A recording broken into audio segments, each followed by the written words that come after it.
सहमत हैं आप उनसे? और करप्शन तो है ही, तो करप्शन पहले नहीं था? नहीं अब ज़्यादा हो गया।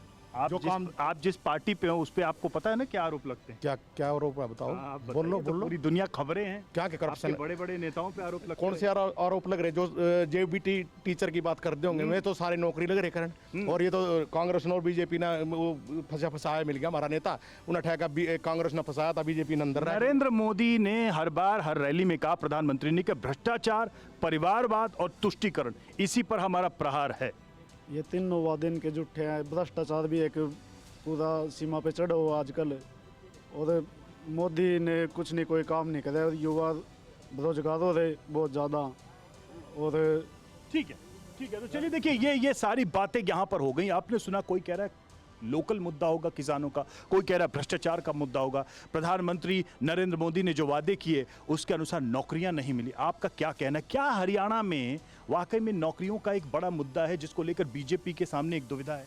देखिए साहब, बड़े स्पष्ट शब्दों में आपको एक बात कहता हूँ, सभी दलों के यहाँ पे प्रवक्ता खड़े हुए हैं, मैं उन्हें खुले रूप से चैलेंज के साथ कह रहा हूँ कि कांग्रेस वाले स्पष्ट कर दें कि हुड्डा सरकार ने पिछले अपने 10 साल के कार्यकाल में कितनी नौकरी दी। मैं अभी काउंटर करूंगा पूरी बात को। और दूसरी बात मैं बता देता हूँ, मुझे जब कहेंगे मैं इस चीज़ पे अपनी पार्टी की तरफ, सरकार की तरफ से श्वेत पत्र जारी करा दूंगा।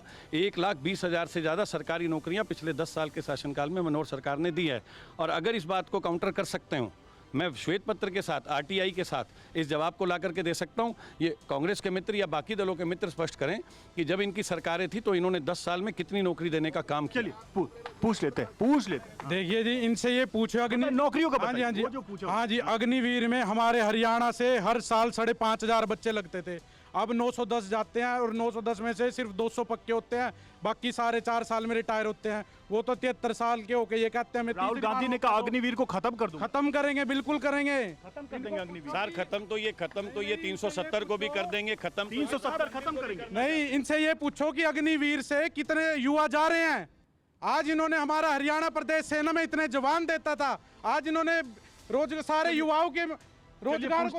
आप क्या सहमत है इस बात से, बेरोजगारी का मुद्दा, और इसके लिए किसको दोषी मानते हैं? क्योंकि सरकार के साथ तो आप लोगों ने भी काम किया। मैं बीजेपी सरकार को दोषी मानता हूँ, और हमें जब इस चीज़ का एहसास हुआ, हमने पार्टी को से चुनाव के ठीक पहले एहसास हुआ। बिल्कुल करना बड़ा लेट है। मैं आपसे बात करना चाहता हूँ कि करनाल, अगर आप बहुत लेट है, मैं करनाल, मैं अपनी बात रखना चाहता हूँ कि अगर करनाल की बात करते हैं कि रोजगार दिया है नहीं दिया, आप करनाल के अंदर सारे युवाओं को पूछ के देखिए, हर युवा यहाँ से बाहर। हरियाणा की बात करिए। मैं हरियाणा की क्यों छोड़ो, आप खट्टर साहब हरियाणा के प्रदेश के मुख्यमंत्री थे, और आज वो करनाल लोकसभा से इलेक्शन लड़ने की तैयारी कर रहे हैं। उनसे एक बार जाके पूछो गाँव का युवा कहाँ पे है, हर युवा बाहर